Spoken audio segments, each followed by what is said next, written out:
one of the big things that the internet did, you could say, to consumer behavior in general is that it had relevancy replace proximity. Hey everyone, welcome to another episode of Perfectly Mentored. I'm your host, Jason Portnoy. On this episode, we welcome back Rich Schefren, the guru to the gurus. I mean, anyone you're learning internet marketing from has probably at some point learned from Rich. That's how deep he goes in the lineage of being able to coach business owners from a marketing standpoint, from a business standpoint. Truly one of the smartest people I've ever come across and met on the planet. You're not going to want to miss this one. He dives deep. He knows a lot. This was truly a really great episode. You're not going to want to miss this one. Check it out. Rich, welcome back. Excited to be back. There we go. Look, I want to kind of jump in really quickly here, right? I don't think we need to spend time going. You were on the podcast before. Go back, listen to that episode. I'll link it in the show notes. Go listen to it. So let's get pretty tactical right off the bat. When you jumped into the marketing space, right? When you first joined, it wasn't what it is right now. Yeah, it's totally different. I mean, saturated is a weird word. Right now you have an industry where it's, marketers, gurus trying to be marketers and not marketers trying to be gurus. You know what I mean? Like, in that sense, what's your take on the landscape and the shift? And I guess if you had your way, how would you see it going? Loaded right out of the gate for you. Yeah, I think that, it's a strange question because, just to give people context, right? I was the first online business coach. So when I got involved, the guru to the business coaching online was a blue ocean, right? Like it's no longer a blue ocean, it's a red ocean. But one of the big things that the internet did, you could say, to consumer behavior in general is that it had relevancy replace proximity. So most shopping, most purchases in the past were pre-internet. There was always mail order, but that was not a big thing, right? Like the most shopping, most purchases occurred near the house. Like, let's say that like tomorrow I wanted to pick up boxing. I would go to my local sporting goods store, right? Sports Authority, I think, went out of business. Dick's is still around. And I would buy a pair of boxing gloves and a heavy bag, and that would be it, right? Like, but now on the internet, like, who knows? There's probably a website for 50-year-old guys that want to take up boxing, like, midlife and special, like, boxing gloves because like my arthritic hands might break like when I hit the bag and whatever else. And so there are much more relevant options like for specifically who I am online. The world is a big place. There's tons of like unique characteristics. And so there is opportunity for most things out there. The challenge always comes down to like how much, for me at least, this very, and it's almost scary to talk about this. So, excuse my, like, maybe not the words coming out that fast, that I don't know where personal responsibility ends and product responsibility begins. That, it's like, to talk about something that we shouldn't for a second, right? Like just talk about COVID for a second. And like, Joe Rogan talking about everything that he took to get over COVID, and one of them being ivermectin. And now like the whole world has to be worried about people like going and getting like the ivermectin for horses, and like, because people have to be told that, right? Like, or like if you buy a coaching program from someone who claims that they're a guru, right? But you didn't do any due diligence to see who they've trained that has like proceeded and actually done great things, or you haven't looked at the websites of the people that gave testimonials to see if there's any truth to it, then, you know, the buyer beware. However, like it's always been something in my company that we aspired to. And I don't want to be dishonest because I don't know that we live up to it, but we at least aspire to it, is that we work as hard to get our clients success as we did to sell them. Because most people spend a lot more time and a lot more effort to sell than actually get their client success. So, you know, so Jay Abraham and I created the first ever course on how to be an authority in the market, like we called it the Maven Marketing Program. And it was actually me and Jay and Gary Vaynerchuk. Like Gary does a few of the sections. And because like that came after I wrote the Attention Age Doctrine, and in the Attention Age Doctrine, I talked about how like one of the after effects of attention becoming increasingly scarce is that people are going to look to experts to help make decisions for them because there'll be too many choices, you know. And I had this one great slide, which was like of a supermarket with like 65,000 items in it, right? And like with a little circle around one of the items, and it's like, that's your website, right? But the store is a lot bigger than what you see in this, you know, picture. Like, you know, you are a bleep, like you're so small, right? And like you're trying to get attention, and it's a difficult game. And so, you know, it does bum me out that the highest quality does not win out, and it never does, right? Like it's generally the best marketing that does. So on the one hand, I guess I have disdain for people who take advantage of other people. But I also think I have a certain level of disdain for the people that get taken advantage of too, if they were taken advantage of in a way of being greedy and lazy, right? Like, you know, one of the commonalities for con men is to find someone who's looking to get over on the other person, right? Like if you don't stroke the greed in someone, you can't con them, right? Like, because they're not looking for the easy deal.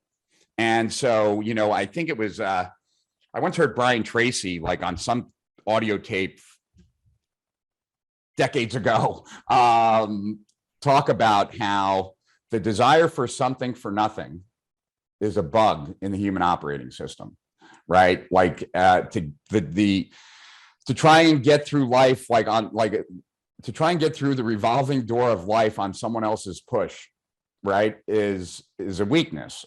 And it's something that you have to like cut out from your psyche, right? Like, you know, gambling's like that, the desire. Do you think that's ingrained or something that we're just brought up with? Because there are some people who think they're entitled to things, and then there are some people who work their ass off to get it. So what's the difference between those two people when it comes to something like that in your mind? Is it I don't know, because I don't know that it's as black and white as you're saying it, because like I also think though, and you know, we can rein in this conversation if you want, like but like I'm certainly not a believer in The Secret, right? Like I you know, but I do believe that I've been blessed, like literally, and that like things magically work out for me, and they do, right?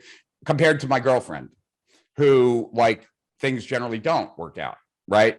And you know, it's kind of funny, like, but is that luck? Like that's the kind of route I'm trying to take. Is that just no, it's not pure luck, or is just the decisions you make are different than the decisions other people make? It's not luck, although there is a little bit of luck involved. It's decisions. There are certain, but not as much as like at least this conversation might show, but it's also other kind of like side decisions, personality driven things. So I have like, I want to compare and contrast like two people from yesterday for me, right? So I'm friends with this one guy, Donnie French, right? Who's a great copywriter, who now is like the head of marketing for Performance Golf. It's like a 9-figure business. And he's a partner in that. And Donnie has had a crazy life. There'll be a Netflix movie about him like one day. The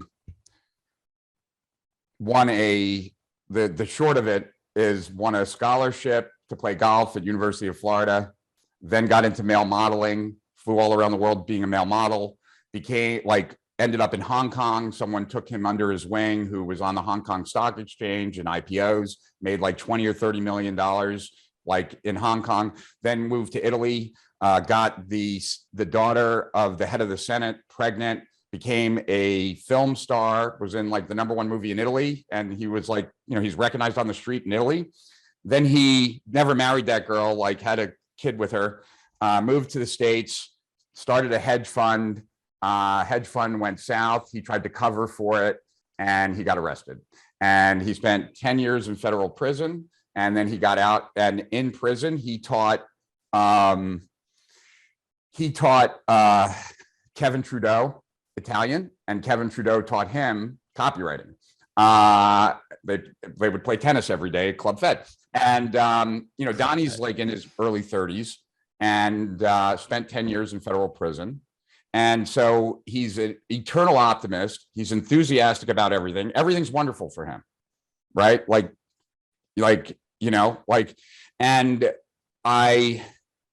And so that, like, when I have been close with Donnie for about 6 months, right? And I've introduced Donnie to a ton of people. Everybody loves Donnie. I was out with him last night. Him and his girlfriend were out with Kim and me. Went out for dinner, and it's just always a pleasure because he's always excited about stuff. He's enthusiastic. It's always great, right? My sister came over last night to drop off some papers for a half hour, and not a positive word came out of her mouth. Like, everything that she wanted to tell me about was a complaint, not about me, but just about life and what's going on and stuff like that. And, I said to Kim, my girlfriend, at the end of the night, like, that's the difference for me. Like, I don't want to have conversations with my sister like that. I have enough problems in my own life. Like, I don't need to hear about all the other problems in someone else's life, nor do I want to share all the problems in my life, because like talking about them is heavy. And I just rather deal with it. I so enjoy my time hanging around with Donnie. Right. And so I think I'm not Donnie by any stretch of the imagination. Right. I wish I could be more like that. Right. Because Donnie is one of those people, there are people who walk out of the room and you're happy that they're leaving. And there are people who walk into the room that you're happy are walking in. Donnie's one of those people that you're happy is walking in. Right. I don't think I'm not someone that you're happy is leaving, but I don't know that you're happy I'm coming either. Like, I'm just kind of indifferent. Can you become that way? Is that something, do you think that you could condition right? yourself to become that way? Yeah. There's a book called The Charisma Myth. That's all about that. There's a couple books written by a niece, I forget her last name, but are very much about that, about your presence and how you can do it. But I also I know we're kind of jumping around here, but I will tie this all together. There was a cigar bar where Mark Ford and I used to go all the time until I built my cigar bar and he built his cigar bar. And so we all hang out at his now because mine was not as nice as his. But there was a guy that we thought owned it because he told us he owned it, but really he was just a worker there embezzling a lot of money. But he was, before that job, he was a casino host. And one thing that was very obvious to me, right, was that whenever I walked in there, the way he greeted me made me feel so welcomed, right? And the face that he had, the only thing that I could equate it to was someone waiting for a relative at the airport, to come through customs or whatever, that face, right? And it made you feel so happy to be there. And when my girlfriend was living in New York and I was living here and I was flying back and forth and she was flying back and forth, one time we got on a flight, we both flew JetBlue because they were, just convenience. And so we ended up flying JetBlue a lot. And one time we're flying together and I got on the plane with Kim. We both have elite status in JetBlue because we were flying it back and forth. And we sit down, and before we even take off, someone one of the stewardesses or stewards brings me a Diet Coke. Right? I didn't ask for it, but they knew that I drink a lot of Diet Coke, and so they brought me one. And Kim was like, "What the fuck? Why don't they treat me like that?" And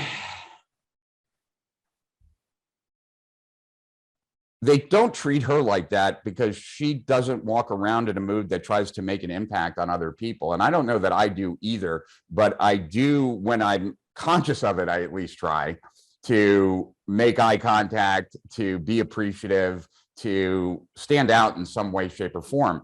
And I think that, what's interesting to me is that of all the people I coached, one thing that everyone who succeeded had in common was and I would put myself in that as well, is that there was like a confidence that they would be successful, not a specific level of success and not a specific route to that success, but that ultimately success would be achieved. And I've always operated with that confidence. I don't know what that is. I mean, it's almost like an immaturity in a certain way. And I say that as like an immaturity because like when it's out in outside areas, like I watch UFC fights, and every once in a while I mistakenly think like, oh, I could do that, right? Like when I know I couldn't, like when I know a 125-pound woman like a healthy dose of ego could kill me, like right? But and I know that, but like in the moment I'm like, I think I could, right? Like, so I think anything's possible for me until like reality sets in that it's not, right? Yeah. And so like I never knew I'd be as successful as I was, and I never thought it would come from the way it came from, but I did always operate like I was certain I would succeed. And I just want to jump in because I think when you have that type of personality, and you definitely have that personality, we've talked many times where it's like you come across super appreciative, and you don't just come across, but you come across with that. It's that I don't need anything from you type of feeling, right? So like I'm just involved in this conversation. I don't need anything from you. But I feel where a lot of people, when they're on the come up, right, and they haven't had a certain level of success, they always need something from someone. So it's hard to push that aside. So if we're talking to entrepreneurs who are on the come up right now, and they're like, I'd love to have conversations with Rich where I could just be super appreciative, but like Rich could make a difference. Like he could put me on a different track. How do you then like, it's just, I don't want to say it this way, but it's easy for you to say, I don't need anything from anyone because of where you're at right now. But how does that person maintain that type of confidence, that type of relationship with someone? Because it's very easy to sit, like Gary says it all the time, give without the expectation of anything in return, or don't need anything from anyone. And that's the ultimate sign of happiness. But on the come up, we all need something. Yeah, I think it's about just being transparent. I mean, I hate when someone like pretends to want to catch up, but really they want a favor and they just feel bad because they haven't spoken to me in a long time. I'd much prefer like, hey, I need a favor. I feel guilty that we haven't spoken about, like, let me tell you what I need and let's like catch up. Right. So there's that.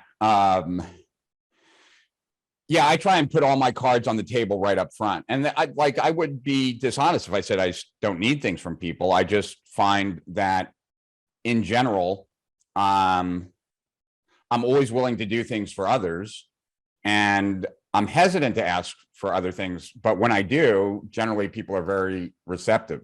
In fact, I do have something to ask you after we're done with this podcast, but it's totally, we'll get to that. But no worries. The answer is yes. What I would say, but one thing that is interesting, and this might open up something. So if it doesn't, we can just move on from it.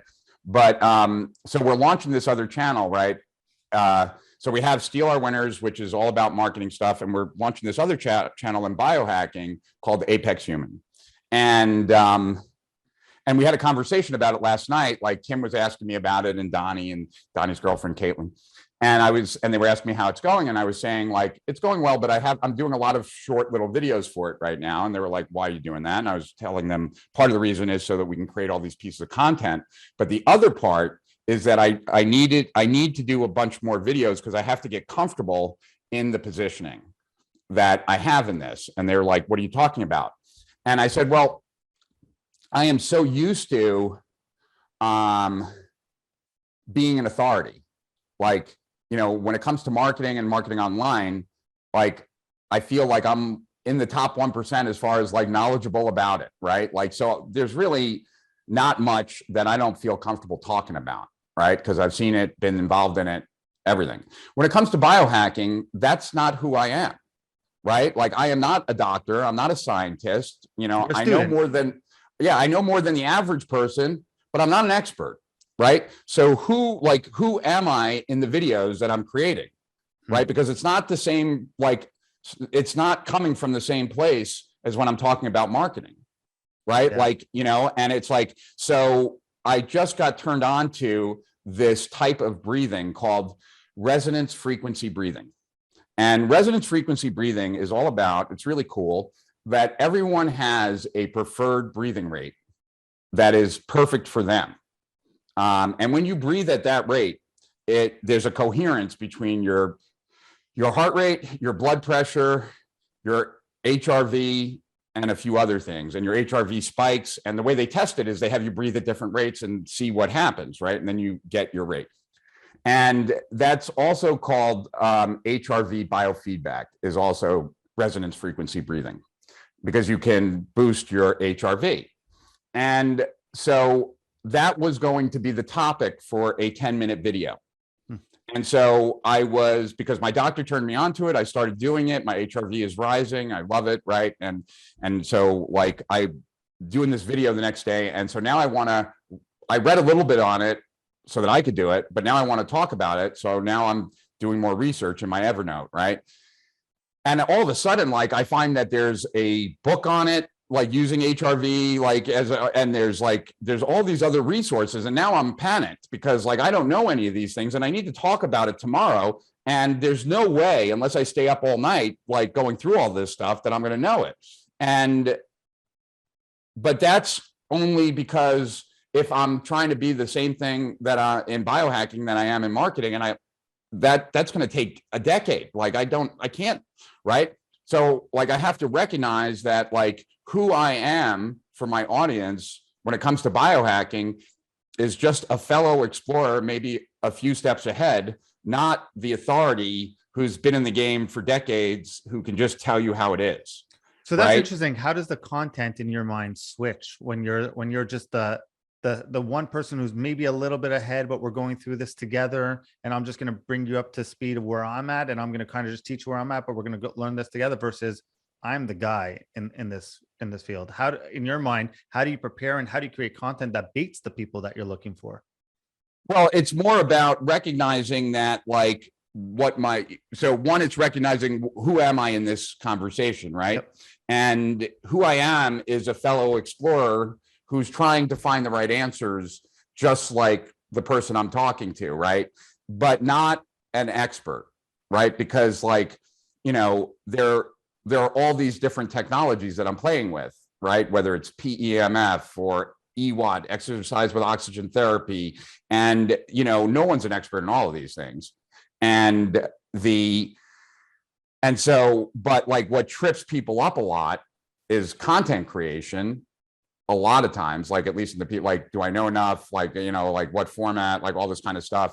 And I think a lot of that comes down to like, who are you in the equation, right? Like, and for me, I am so used to the marketing side that, yeah, like that evening, like I felt really conflicted. Like maybe I should stay up all night, right? But then that would be absurd because the next day I have another video to do, and odds are that there's a lot more stuff on that topic as well. Yeah. Right. Like, so, you know, in that, I think, you know, it's about understanding that, well, let me see if I can have this make sense, right? Like, so when I created Steal Our Winners, right? Like I created Steal Our Winners because my success and the success of the majority of my clients came from a tactic or strategy that was currently not being used by them or their competitors. And finding strategies like that are not easy. And so like that's the concept behind Steal Our Winners. Yep. And so Steal Our Winners is attempting to solve a problem in the marketplace. And we've evolved Steal Our Winners from there, but only in like to try and solve bigger problems in the marketplace. With biohacking, the problems are very different because, you know, if red light works, it will continue to work. It doesn't matter if everybody uses red light or nobody uses red light. If it works, period. Right. So there's more information out there than can be consumed when it comes to biohacking and things like that. So the problems are different, and therefore our solutions have to be different. Right. So our solutions are more about finding the right thing based on who you are than it is about anything else. And so one thing is understanding, like, what is the problem that you're trying to solve in the marketplace? Right. Because like I wrote this report like over a decade ago. I think it was in 2008. I wrote this paid report. So I'm most well known for my free reports because that's what built my business. But then I had paid reports that were just for clients. And in the very first paid report, which was called Your Business Blueprint, and it was like I walked people through, how do you take an idea and build it into a business that you eventually get free of, right? Like that grows without you. And so I walk people through, like, there are certain things that you want to get out of life, and there are certain things that your prospects, that your marketplace is looking for. Your business is an overlap of the two. Like they get what they want and you get what you want if you design it correctly, right? And so, for me, it's very clear what that transaction is, right? And that, like, my role is, at least in those two areas, what it's been is, because I'm a member of both of those markets, is to solve what I see as the biggest problem in that market for fellow people in the market in exchange for a business that can grow in that market. And like, so it's all starts with that kind of commercial relationship, for lack of a better way of describing it, that then determines like who I need to be in that role, right? Like in marketing, more the authority; in biohacking, a fellow explorer, right? That then determines the content I'm going to create, the positioning I'll have, the point of view I'll have in that content, and everything else. And it would be offensive to me to hear me speak like the authority that I am in marketing and biohacking when I don't know enough to have that kind of certainty, right? Like at all. So I think that, like, being clear about what is your relationship to the market, what is the agreement that your business has in the market, is critical. And I take it a lot further. But to a newbie, to like someone who's never heard of biohacking, you could be an authority in the space, right? Like it's also it's also the level. That's what I'm saying. It's the level you're at. Like someone, like, you may not be an authority to the top people, but you could be an authority to someone who's, hey, I never heard of biohacking. Can you tell me about it? And you'd blow their mind. Yeah, but I would still see it as like a fellow explorer that's just like, unless you're definitive. Like, I feel like I'm pretty definitive. Like I don't care what someone else has to say about a marketing strategy. Like, I can be pretty definitive. I wouldn't be that way in biohacking. So there's that, right? Like there's the overall, like, what is it that you bring to the world? Like, I would like to, and I know that a lot of businesses aren't this way. I'm sure you're on the same page, but like, what does the world get deprived of if your business doesn't exist? And if the answer is nothing, then you're wasting your time, right? Like, like you're not making any difference in the world, then maybe you don't need to, but I'd like to think that, like, my life made the world better in some way, shape, or form, as small as it might be. Like, it's still better, not worse. Like, and there's people on this planet who've made it worse. It's an interesting question, because like, it depends how altruistic you want to get with it. It's something I've always struggled with, from a, even if to equate it to where it extent is like where do you see yourself in 5 years, or how much do you want in life? The answer has always been like more. And I don't know about 5 years because I don't know about tomorrow. I've always struggled with those questions. And even the legacy question of, did you make the world a better place? I'm a business owner who helps business owners build their businesses. I'm not trying to solve hunger. I'm not trying to solve world poverty. I mean, it would be great if I built myself up to a success where I could have an impact on something like that. But like, that's where I think a lot of people struggle, is like, am I leaving the world a better place? I'm just an operator. I'm a business owner. Yeah, but I don't see it that way. I guess we just see it differently. Like, I'd love to see it the way you're seeing it. Like Well, that I my mean, like, business look, makes like an I impact in get the world. like I get emails. I don't get them daily, but I do get lots of emails that like where someone like sends me a picture of a mansion they're building, and it's like, I owe this to you, Okay. right? So yeah. But there's also, you know, um, I think what we teach is incredibly important. I think that can make a profound difference in someone's life. I think that I think internet marketing overall is a cesspool. I think that the odds of someone getting great advice, great coaching, great everything is pretty slim. That it's not a field that I'm immensely proud of. Right. We rank lower. We rank lower in trust than politicians right now. So, yeah. Yeah. And so I'm very much aware of that. And that based on what we do, that if we give bad advice, we're actually destroying people's lives. Because like, what I used to kick people out of my coaching programs. I mean, I don't coach anymore, so there's no program to kick people out of, but like, if I felt like they were full of crap, like, because like my answer to them would be, look, man, it would be better if you just stole people's money, because at least you wouldn't be, because when you sell something that doesn't work, you're taking their money, but you're also taking their dream, and you're taking their time, and you're like, and everything else. Better to just steal their money. At least they have their time and their dream still, right? Like, you're doing a bad thing. And so I've had no patience for that, but I also don't like, on the other side, the people who buy into that crap also, like, they're somewhat to blame too. Can I take you down the rabbit hole just really quickly on that? Is that when you coach people, right?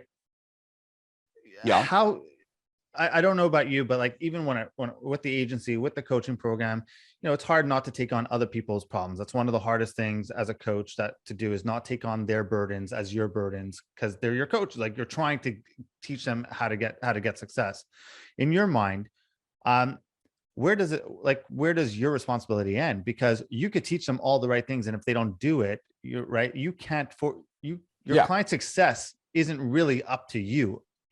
No, I mean, and I'll only work as hard as the client works. Exactly. So you could have someone who comes through your program like, Rich robbed me blind, right? I joined this program. I didn't make any money. I would have been better off pocketing those thousands of dollars and whatnot. How do you as a coach, overcome that thought process, just knowing that you did the best you could? Well, yeah, for one.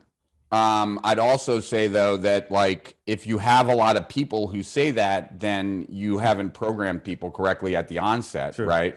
Like, I would often ask clients of mine who complained about their customers and the way they behaved, like, have you ever taught them the right way to behave? Like, have you ever shared the way you expect them to behave? Because like, people don't know, like, what is acceptable, what's not. If you don't define it, they're going to just it's like our mutual friend, like Ollie Bilson. Yeah. The first thing he'll always say and everything is like, do you wear the failure uniform?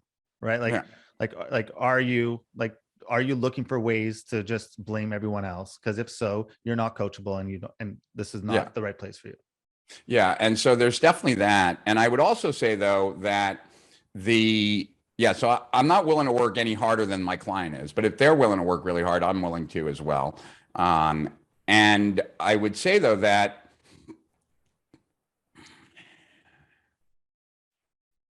once you're like, just to backtrack for a second, like, once you're clear on the original agreement that like your business is making with the market, and that's clear, like, what you want, what your prospects want, you're trying to build a business that does both, right? Then the next step is, I think, I don't know if it's the next step or 3 steps later, but like, is to try and figure out, like, how can you make everything as frictionless as possible? And what I mean by that is, how can you make it so that everybody wants the business to win? right? Now, that's something to aspire to. I don't know that you always get there, right? But like, I'm trying to, and I think that this is where a lot of people don't spend enough time, if I'm gonna like, or have it as thought out as they should. So to kind of give you an example of what I mean by this is like, what I'm trying to do with SDR winners, with, strategic profits consistently, is try and make it a win-win-win across the board, right? So it's like, and I spend a lot of time thinking about that. And I spend a lot of time thinking about that because like I'm inherently lazy. and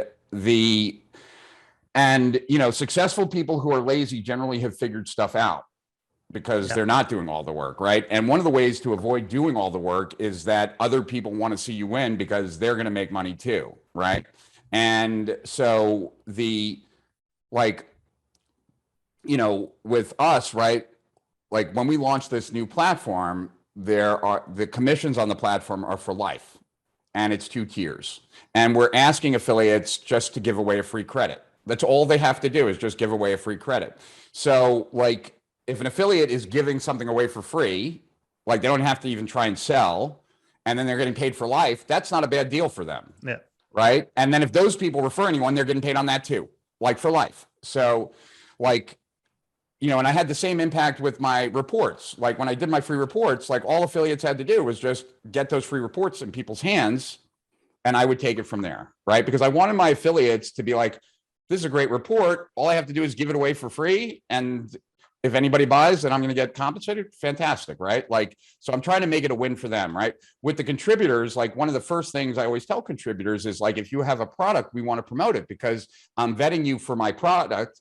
And that means that we want to promote you. And why wouldn't I promote someone who's contributing to my customers anyway? And they'd be more familiar. So I'm like, and if I could do more for contributors, like I will, because like I want contributors to want to contribute, right? And I want the customers, like the reason we're doing so when we move to this new billing system, which is like Audible style, the primary reason we're moving to an Audible style billing process, so people are paying on a subscription basis for credits, is so that we can refund credits, right? Because like nothing trains an AI system better than an AI system making a prediction and then being corrected if it's not right. Yeah. Right. Because it's using all the data it has so far to make a prediction of what would be the best. And when it's not right, to correct it then gives it a lot more information. So we need to give our buyers, right? So we've already covered affiliates and contributors. Now we're talking about buyers. We want to give them the goal for us is to give people the right strategy at the right time that will move their business forward the most. If they go through a strategy and it's not right for them, we want them, if we don't live up to that for them, we want them to be able to get their credit back. But we don't want to impact the affiliates and have a refund. And we don't want to have money going back and forth 10 times for someone to find the right one. So we move to the credit system so that when the episode doesn't live up to like the client standard, they can get a credit, they can get their credit back. And as long as they don't take advantage of us, right? Like watching 40 episodes every time, then we're fine, right? So it's like, can we create a win-win-win? So like, I'll just give you another example, right? Like, so one of the things that we're doing on the biohacking channel, and I hope like, I'm not telling you this stuff to promote my shit. No. It's like, there are examples of what you're going through right now. Yeah. So like with biohacking, right? So it's like, okay, one thing is that my positioning is different and also the problem is different. So what the solution is different, right? So part of the solution, like when I was talking to a bunch of people in biohacking, like the biggest problem is there's too much information out there to find like just what is right for you. Yeah. So one of the things that we're doing is we have a team and we are summarizing the top 20 podcasts in health and biohacking every week. Right. So every Andrew Huberman podcast, every David Sinclair podcast, right. And then we re-record what they recommended, not all the science, but what they recommended. And we attribute, right. Andrew Huberman this past week in podcast number 7, 6, whatever, like, how to have more focus. This is what he said. And we're covering everything and then we're clipping them so that like, if your area is like better memory, anytime better memory is covered on any podcast, you're going to get those clips and those protocols, right? Because it's a different problem in that marketplace. Now, there are not as many list owners in biohacking as there are in marketing. Like biohacking is much more moved forward by influencers than affiliates, like for the most part. So we're going to be working with lots of influencers in the biohacking space, and they're excited because like generally they don't get paid for life for anything. And there's also like most of them don't have places to send people for info products. So it's no big deal because they're mostly dealing with physical type products and stuff like that. So they're happy about that. But like one thing, and this is like, I think this is so illustrative. It's such a minor thing, but it's so illustrative of just the thinking, right? Is like, we're not giving out the full summaries to anybody like who's a client, because like the whole purpose is consolidated information specifically about what your topics are so that you don't have to waste any time, right? But with the influencers that we're working with, right, who are affiliates for us, and that I'll also interview, and they'll be in the product, like in the Apex Human, like Steal Our Winners. But they, like for them, like part of the benefit of being an influencer that promotes us is that they get all the summaries because they need to stay atop of the field. Yep. Right now, that costs us nothing because we're already creating it for ourselves. But just the thought of doing that, right? Like what is it that we're doing already that can make the people that we interact with be happy that we exist? Right. So like, I can imagine not all you're biohackers, contributing to them to become even bigger authorities in their space. Right. Exactly. Yeah. And it costs us nothing because we're already doing it. Yeah. You already had it. Right. Like, and with Michelle, who's our affiliate manager, like I told her like my dream about like our platform, and ultimately what, like, we want to be able to sit down with our affiliates, you know, once a quarter, twice a year, like, I don't know how frequently, like with all of the data that we have on all the people that they sent to our platform. So we can tell them the gurus that they seem to like a lot for cross promotions for them, to the products that they might think about because what their buyers seem to be more interested in. We have a tremendous amount of data, and we should be able to share that. And it's not because none of these things are because I'm a nice guy. Like, I'd like to think I'm a nice guy, but that has nothing to do with it. It's all about like, what else, like, what do we already have that we can be giving to the people around us that cost us nothing, that makes it like, what I want is for the affiliate, us to sit down with the affiliate and give them some ideas of making more money based on all the data that we have. So they're like, crap, like, I love sending traffic to these people. That's a question every business owner should ask. By right? the way, that's a question every business owner should ask in their business right now. What do they have like, right now that? With all areas, it's like, how can I make everybody I'm doing business with want to do business with me even more? Like, how can I make my vendors, the people I buy from, put me at the top of the list if like they have a limited supply and they only have X number, right? Yeah. I want to be one of those. Like my affiliates, like, you know, how do I make it so that like they choose to promote me over other people? My customers, like, you know, if they could buy through 10 different links, someone else's product, choose me, right? Like, and I don't know, like, life has always worked better that way. Right. Like, and, you know, so I think we talked about last time, like, I would imagine that we did, like, because I try and talk about it all the time, like the idea of designing your business to make your flaws irrelevant. Right. Yep. You know, the idea that part of a good business design is to take wherever you're weak and make it so that it doesn't matter in your business. So your business thrives based on who you are today, not some fictional version of yourself. And this is just an extension of that. So that, like, step one is design a business so that your flaws are irrelevant. Step two is design your business so that everybody sees a win, so that you're not the only person pushing this up the mountain, right? Like, yep. And for me, that has always been consistent. Like, I have always tried to make it so that, like, when I win, everyone else wins. Because one, it's not fun to win by yourself. There's no one to celebrate with. But two, like, we are in an interconnected world. And if you're the only person that really wants to see you win, odds are is that you won't. And so I think that, you know, it all kind of like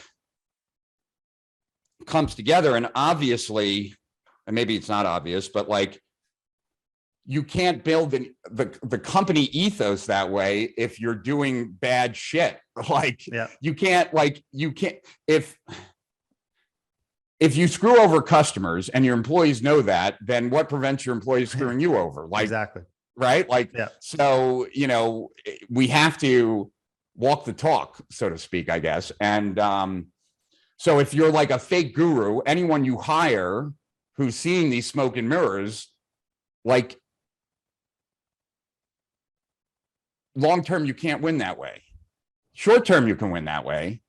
But long term, you're not going to have people break their backs to try and get you more money. Like, that's just not going to, and at some point, people are going to feel bad about sending people to you. And like, it implodes. And that's why very few people play the long game. And that's why, there are very few gurus that have been around like online for 20 years, right? Because like they generally don't last because most people don't want to see them win. Yeah. They cash out and like, it's for the same reason that I never had a phone room or I never outsourced to a phone room. Because everyone that outsourced to a phone room, and this is like 10 years ago, got ridiculously bad press. Like, tons of bad write-ups, like, in the search engines and stuff, because people are generally weak and they can be railroaded into things much easier on the phone than they can be like looking at a web page.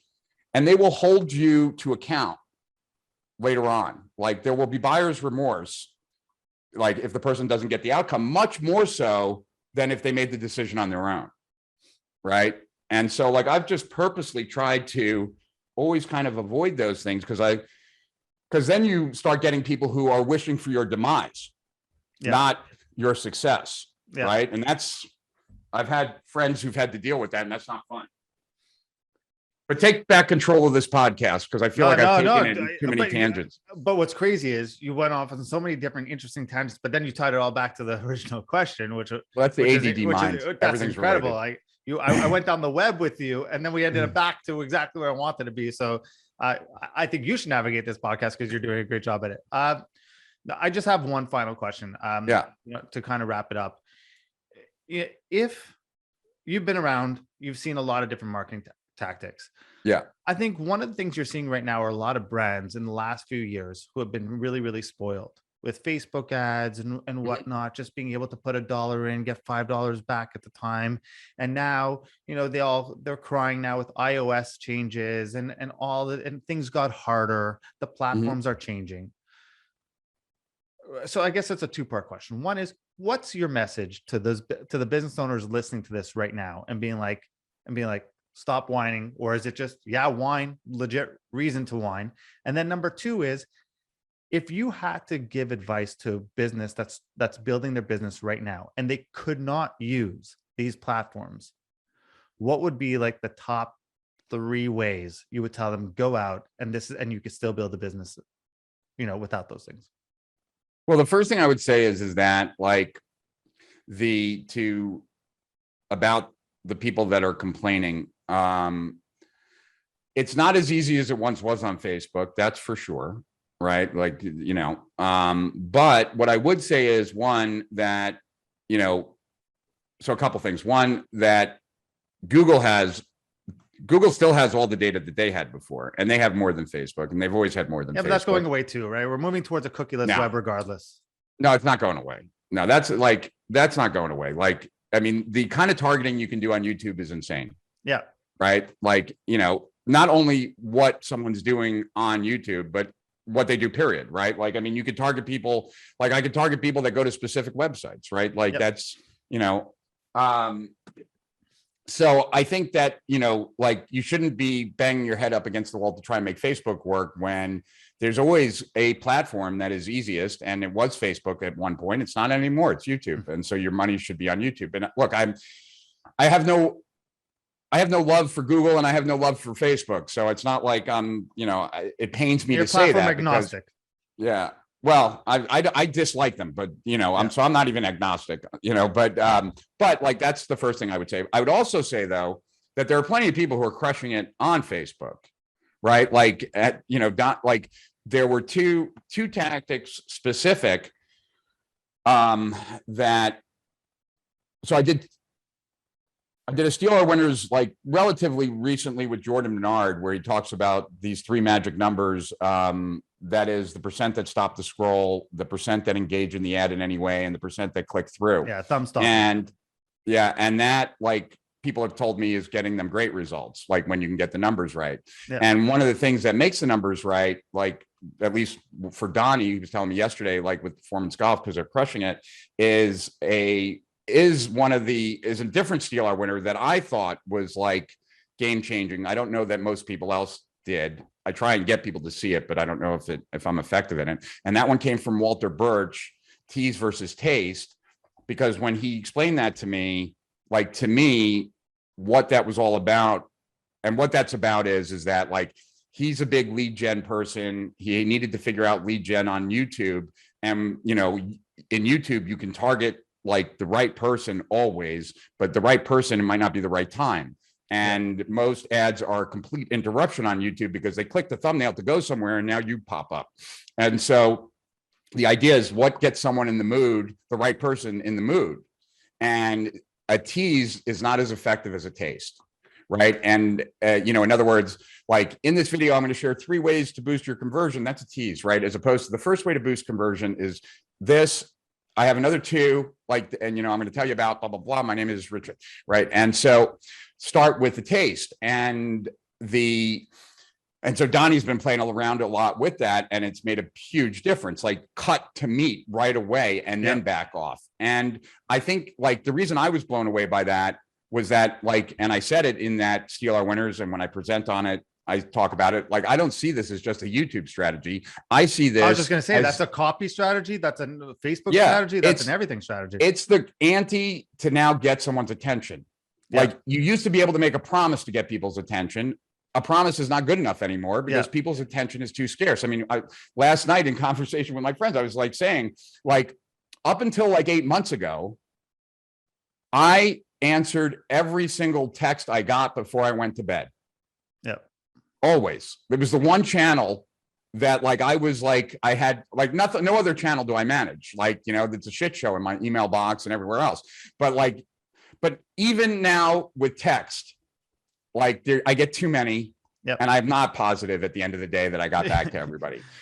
And there's more things requiring my attention. And so, like, when I come across an ad or I come across, you know, a page on the web, like, I still have that attention scarcity. And so it's got to, like, overcome that quickly or I'm not interested.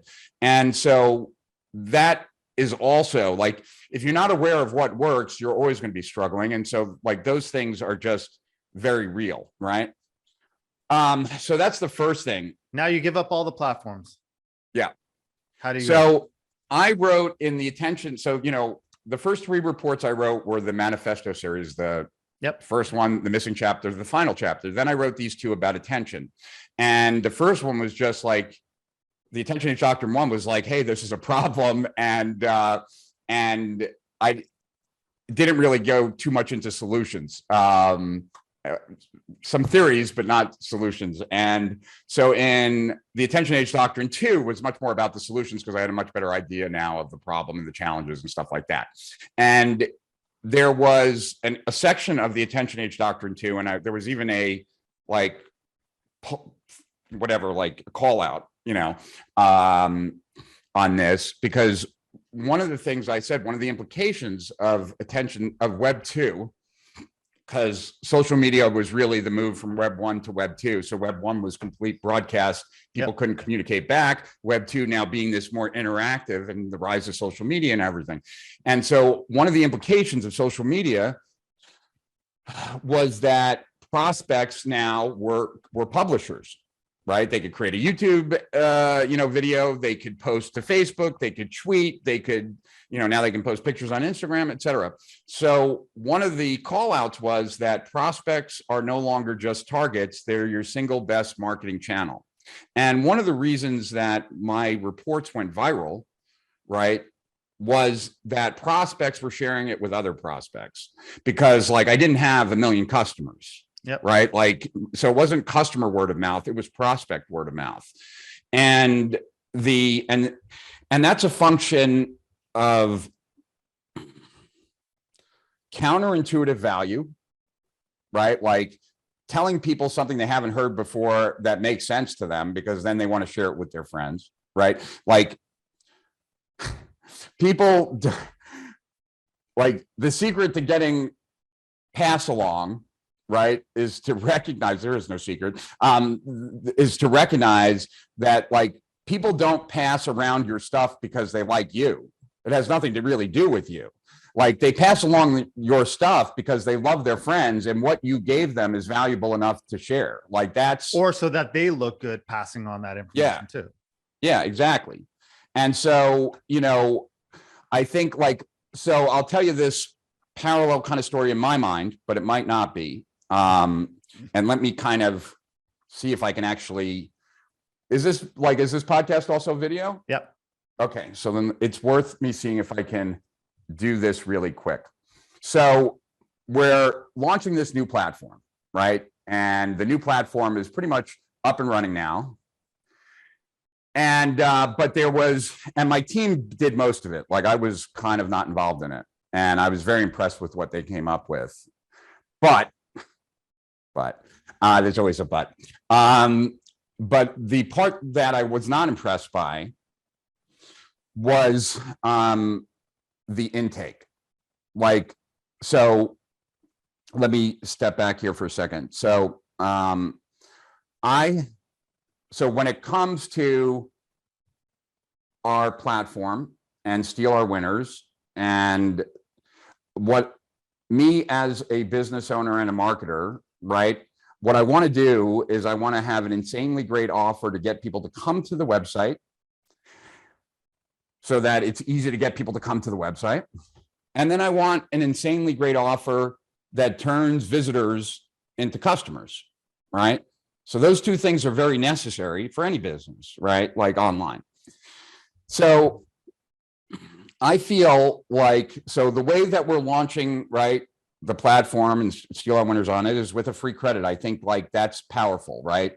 And there's a lot of things that we can do for that, right? Like to drive traffic. But now we have to get those people that come for the free credit to buy, because like all the work is for naught, if that. So that is highly dependent on how the interaction goes the first time they come to the site, right? So for me, like me thinking about it that way, hold on, I'm just going to move something over here. So let me just do that. Oh, I can do that right there. Cool. Press that button, send to your devices. Yeah, there we go. Oh, sweet. That's cool. Didn't know I could do that. All right. So the cool. All right. So the sorry about that. I was just putting stuff on the page. All right. So so we have this great offer, free credit, right? That's the first part. That gets people to the site. To use that free credit, they have to set up an account, right? They don't have to put in a credit card or anything like that, but they have to tell the AI system who they are, what they do, so it can make a suggestion and then they can use their credit, right? Yep. So the original design totally sucked. And I want to show it to you. And I want to explain why it totally sucked, because my team didn't necessarily agree with me. Yep. Once they now see what I've worked on, they can. So whoops, I got to change this first. So let's see. Let me go here and just click one more time. All right. No, this, there we go. All right. All right. So you see the new platform, right? Yep. All right. So this is it, right? And it's still being worked on, and there's a lot more stuff that's coming and all that, right? And when you hover over any of these, there's previews and all that kind of stuff. And the original test for people to, or quiz or training for the AI system, whatever you want to call it, starts like this, right? And it's like a type form. Yep. Quiz funnel, right? There's nothing special about this. And if you went through this and then later in the day, someone asked you like, hey, have you checked out like Steal Our Winners' new platform? You'd be like, yeah, it's cool, whatever, right? Like it doesn't create a wow, and there's nothing really to discuss. And if we got to the end of this, right, like it would end with 3 different options that potentially the system thinks you would like. It's somewhat accurate, not entirely accurate, and that's it. And then you would select which one, you enter your email address, and we would send you a link so that you can watch that one. And I'm like, where's the sale? And they're like, well, we'll probably do it in the email. And I'm like, no. Like that, we have to make the sale right away if we can. And that's like what affiliates are going to want. And that's what we want when we're sending traffic. And the quiz has to be totally different. Like it has to be a different type of experience. So the new quiz isn't done, but it is done enough. So I can, let's see, now go here and let me just see if I can do this. Yeah. So this is the new version. It's not fully done yet. So I'll tell you what's missing, but like, right. And so like, forget the names here because we're not architectural interiors and stuff like that, but because we're playing around with it right now. But like, let's say you were to pick copywriting, right? Like when you click it, like all of a sudden there's a bunch of animations. There's not right now, right? But when like copywriting would flash across the screen and there'd be all these kinds of visuals, right? When you click here, right? Like you'll actually see thumbnails of the different things that we have that are these, right? Like, right now it's not like that, right? But it will. So let's just pick marketing because that's what we are anyway. Next, right? So then there'll be all kinds of marketing visuals, right? So which 3 topics of marketing do you like the most? Not the right question, like, are most critical to your business or whatever. So like, let's say, I'm going to say front end offer. If I can get that working. There we go. Back end offer. And then let's say content strategy. And for some reason it's not clicking yet. So let's see. Next. Okay. Right. Now it starts like, which do you prefer, right? Like this one, the foolproof formula for creating $500,000 offers, or conversion and profit hacks revealed from processing nearly 2 billion. And like, there needs to be better descriptions here, but whatever, we'll pick that one. Yep. Do we want group sales machine or high ticket 2-step? Do the high ticket 2-step. Do we want design tweaks for that increase VSLs, right? Or how to generate 15 million with a $7 course? Let's do that one, right? Like, what's the biggest frustration area in your business, right? So, and when you hover over these, it gives you like, and these will also be ideas of what animated. They are. What? Ideas of what they are. Yeah, right. So let's say that which profitably related items are your top priority? Okay. Average order value, conversion rate, and churn. I'm not seeing why they're not lighting up. There we go. It should light up. Let's see, there we go. Right. So now you pull it to the left. Yeah. If it's down, pull it to the right if it's up. Right. And I think there needs to be more explanations on these, but whatever. I'll put that there. There's like actually it's like the Tinder strategy. Exactly. I'll put that there. That's Felicia. It's Alaric. Okay. Which top personalities? Right? Yeah. And your picture should be there at some point. Not everyone's picture is there yet. There's more pictures that need to be in here. But let's say I take Charles, this, and Brian Mancata. Right now. So now this is where we end, right? And I don't know what, I don't know whether 3 is the magic number, whether 6 is the magic number, or what the magic number is, right? But here, these are the top 3 winners based on how the questions were answered. Interesting. Right? So you can drag and drop these, right? Yeah. And here are a bunch of other ones, right? Yep. And these get reorganized based on topic. So like when you click on one of these, all of these will change, all the little ones. Very cool. The goal is for people to correct Iggy by telling it what its top 3 are. After they do that, and it might be the top 6, right? Like we won't know until we test. But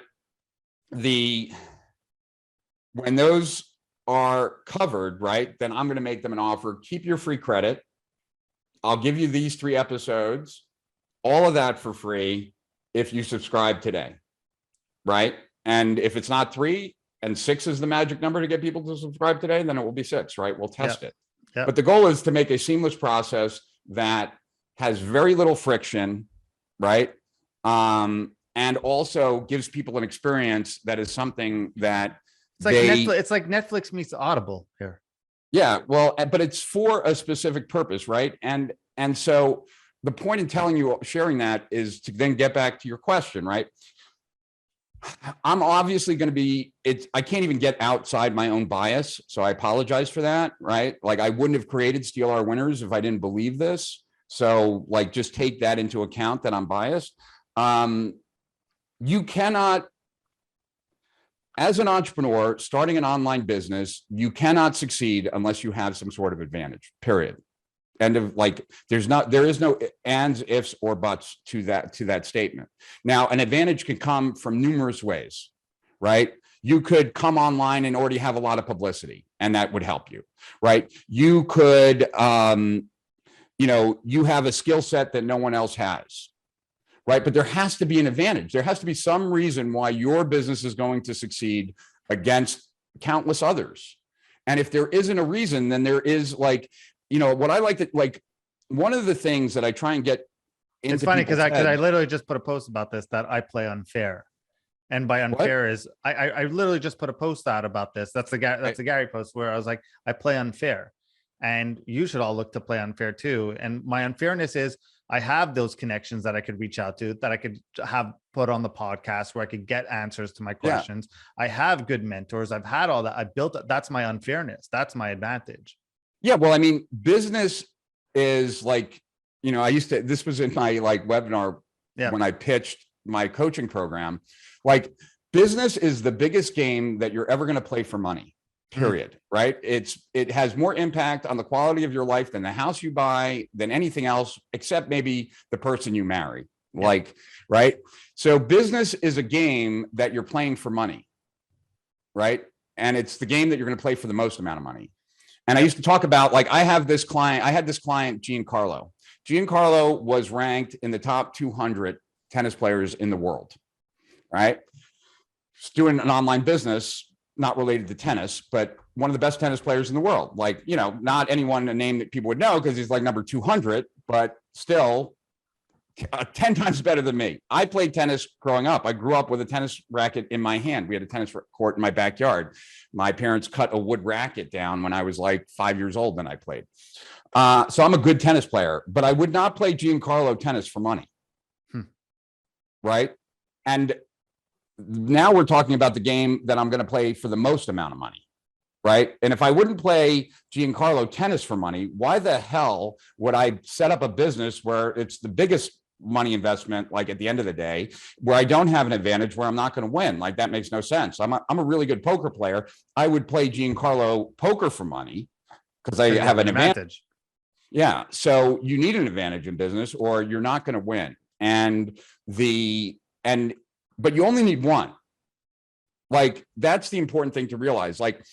My life changed when I wrote the Internet Business Manifesto. And when I wrote the Internet Business Manifesto, everything else I was doing was what everyone else was doing. I had a blog, I had an email list, everything else was the same. The only thing that I had that they didn't have was a free report. And that made me different enough.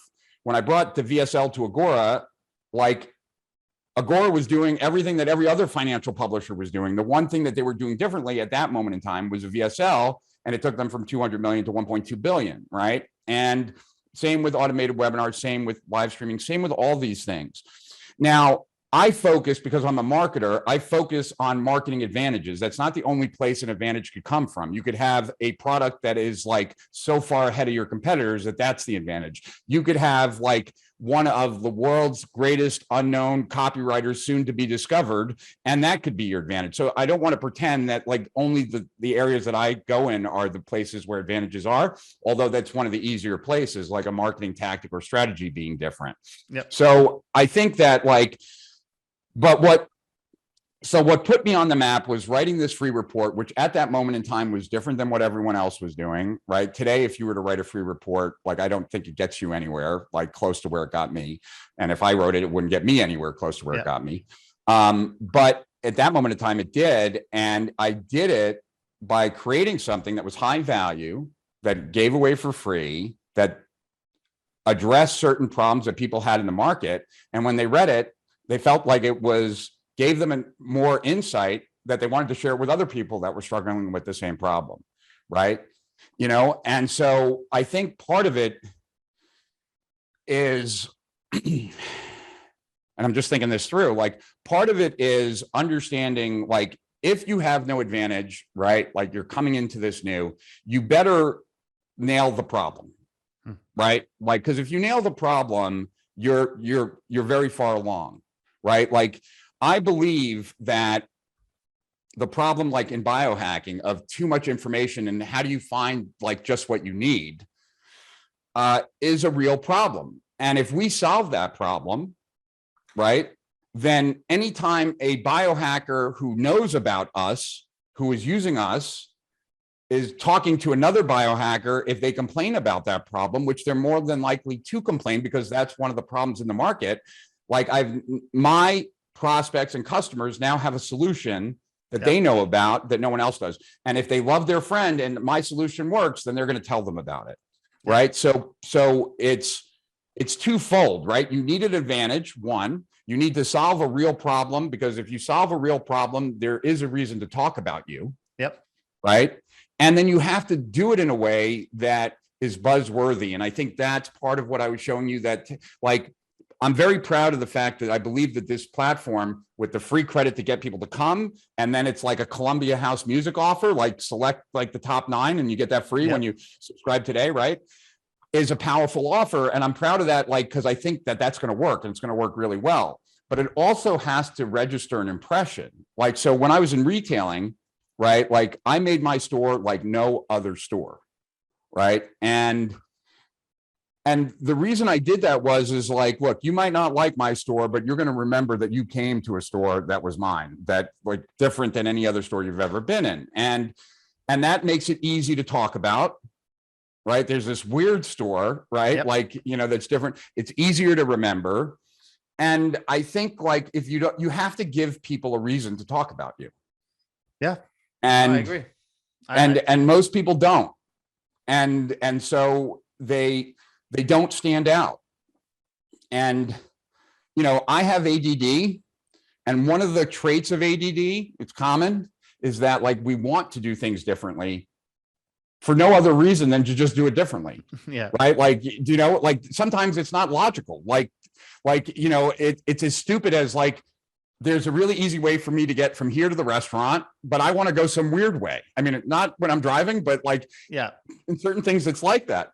But that is beneficial when you're trying to capture people's attention, get them to talk about you or anything else. And that's why I've always taught different is better than better, because better is subjective and better is only experienced after the fact. In order to get people's attention, you have to be different up front.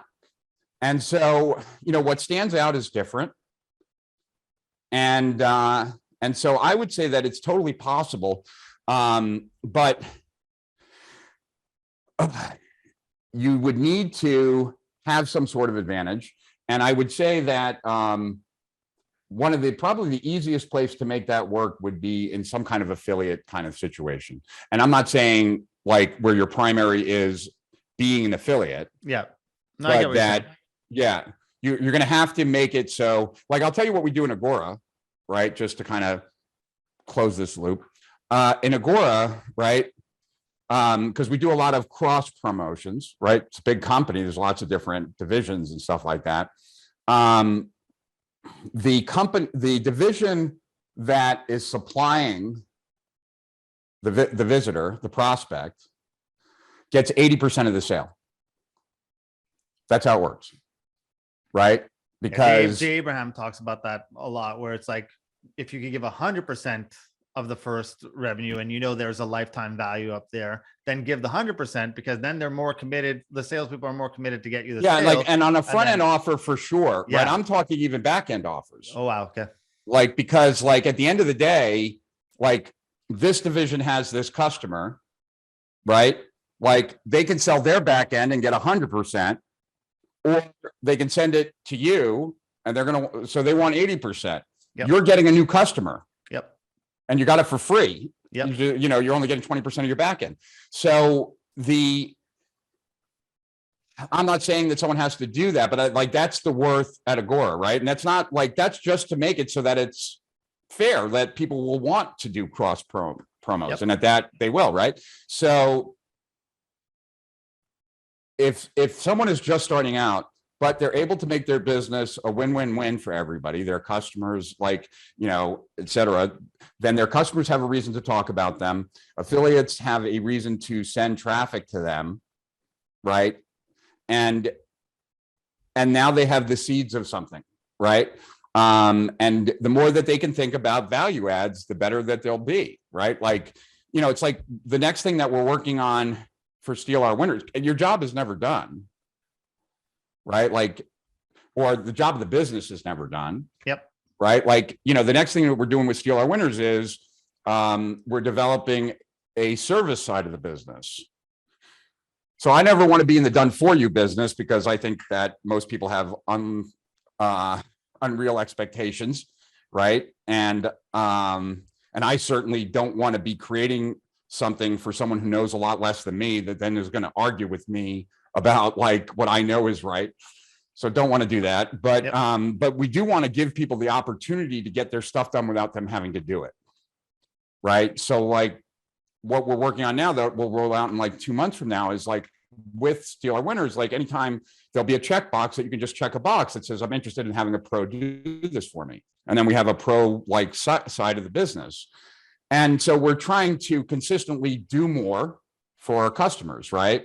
And in the beginning, it's we're not putting ourselves in the middle.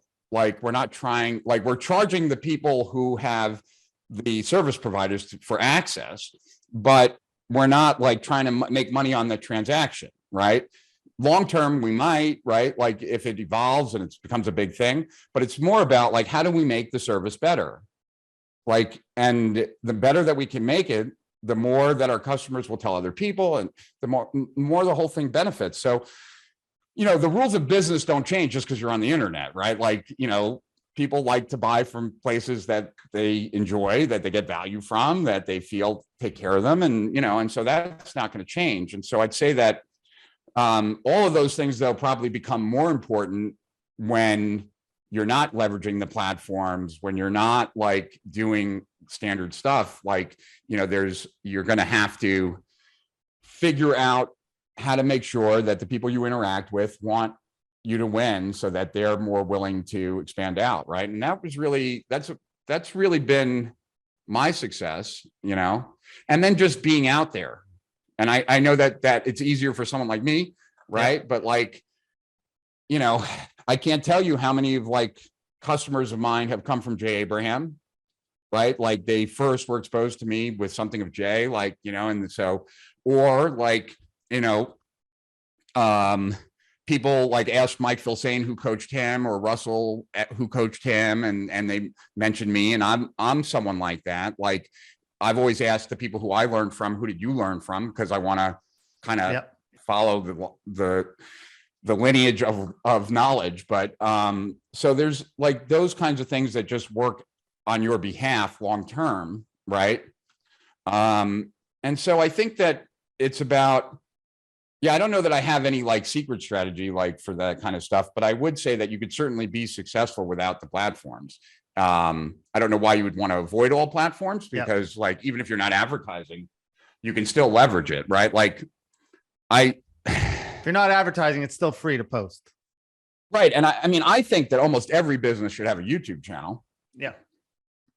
YouTube's in the business of finding people, finding content that's going to keep people on their website forever, right? That's what they want to do.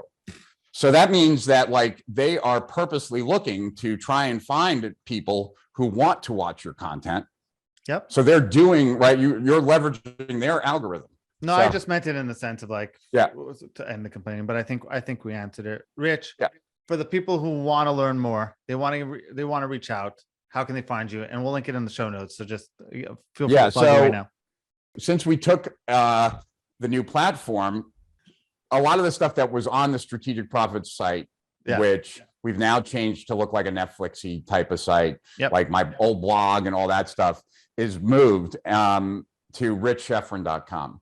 We're redoing that website right now, so that'll probably be done in 2 weeks, and then there'll be like links from that site to Steal Our Winners, to Apex Human, to pretty much everything that's Rich Schefren. So I would say richschefren.com and strategicprofits.com.